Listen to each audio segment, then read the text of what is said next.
The thing that I like more about it is that it acts as a checklist.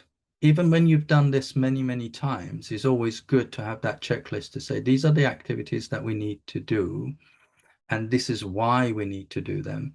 And then the other thing is that it allows us to ask the hard questions from the customers upfront.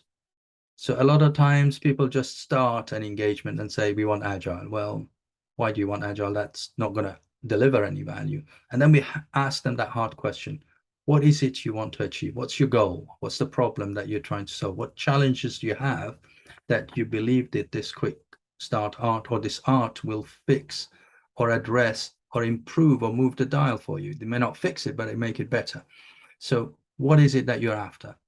And then once we capture that, then the next thing is, okay, what are the measures that are going to tell us that we're doing this the right way? Because we don't want to spend 6 months, 9 months, a year and find out, well, actually, all the interventions that we put in are actually making things worse.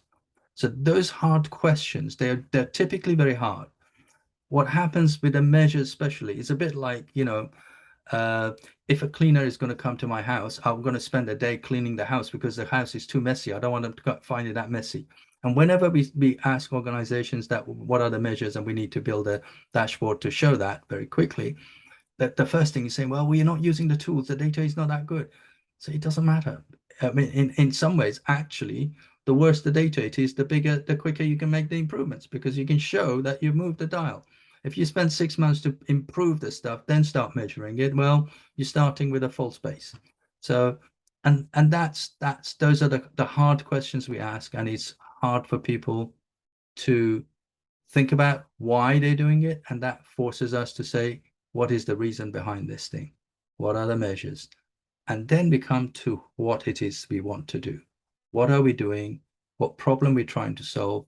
For whom? What a customer, what customer segment are we serving? And then what are the indicators that will tell us that we're serving the customer, needs? And typically we get the lagging measures, like, we're going to get so much market share, we're going to sell so many of those, there's going to be so million pounds, dollars, whatever it is, coming in at every hour, every second.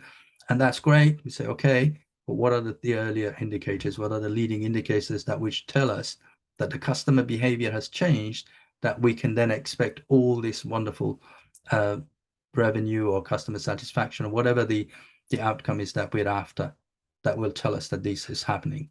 And that, again, is the hard question, but better do it up front and understand it, and make sure that we actually understand it. And sometimes we get, depending on the organization structure, people say, we want to do this because so-and-so has asked for it. Well, that's not a good reason, and then that sort of forces us to think, oh, we need to do that because this other organization is doing it. Okay, is your context the same? What's the market segment you serve? So all those hard questions will help us to set ourselves up for success.